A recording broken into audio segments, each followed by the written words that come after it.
আগে সবাই আমার এই স্ক্রিনের ভিডিওটা দেখুন, তারপর কিছু কথা বলতেছি। প্রিয় দেশবাসী, আসসালামু আলাইকুম। মিথ্যা কথা বলবো না, এই মাত্র নামাজ পড়ে আসলাম। আজকের এই আবহাওয়ার জন্য বাংলা লিঙ্ক দিচ্ছি 10 মিনিট 500 MB একদম ফ্রি।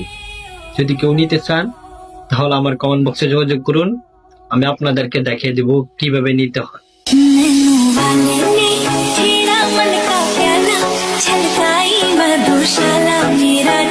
তো অনেকে এটা বিশ্বাস করতেছে না, বাট আমি পাইছি এবং আমার ছোট ভাইকেও পাওয়াই দিছি। এটা একদমই সত্যি। এই আবহাওয়ার কারণে বাংলা লিঙ্ক এই অফারটা দিছিল সবাইকে 20 মিনিট এবং 500 MB একদম ফ্রি।